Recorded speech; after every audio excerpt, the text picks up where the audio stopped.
Daghan siguro kaninyo nakabalo that when I was ordained a bishop, I already knew that I have cancer. I was diagnosed of cancer after my appointment as the new bishop of Tandag.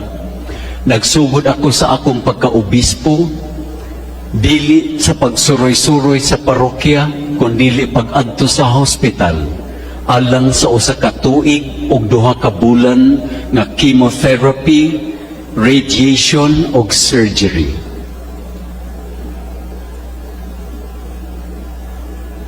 Nagtindog ako karon kaninyo. Dala na ko ang kaluoy sa Ginoo.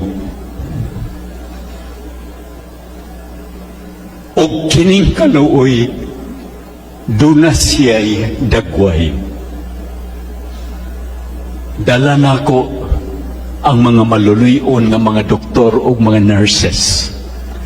Dala na ko ang mga janitor na naglimpyo sa akong lawak. Dala na ko ang kahago sa akong pamilya nga nag-atiman kanako. Dala na ko ang kaayo sa Archdiocese of Manila. Tungod kay kung maobispo ka, wala kay bayad sa hospital sa Cardinal Santos. Kabalo ang Ginoo nga sa akong 25 katuig sa pagkapari, wala ko'y dako nga deposit sa akong bangko.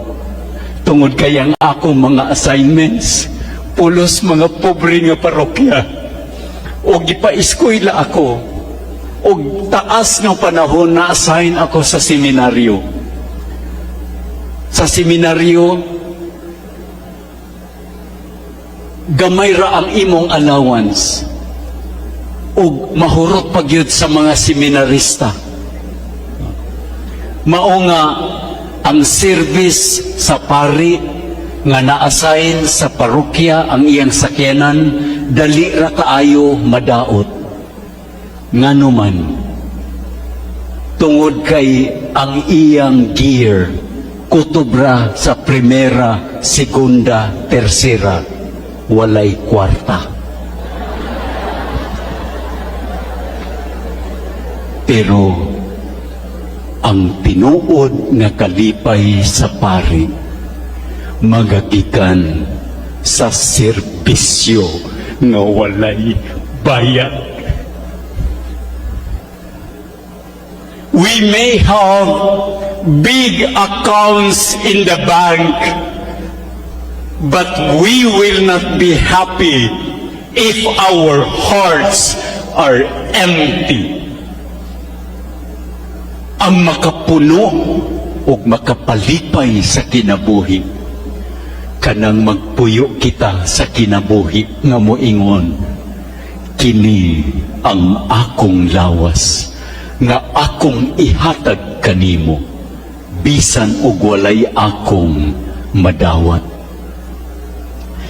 Dinhi magagikan ang atong tinuod nga kalipay. Mao nga kada human ako sa misa sa Tandag, people will come.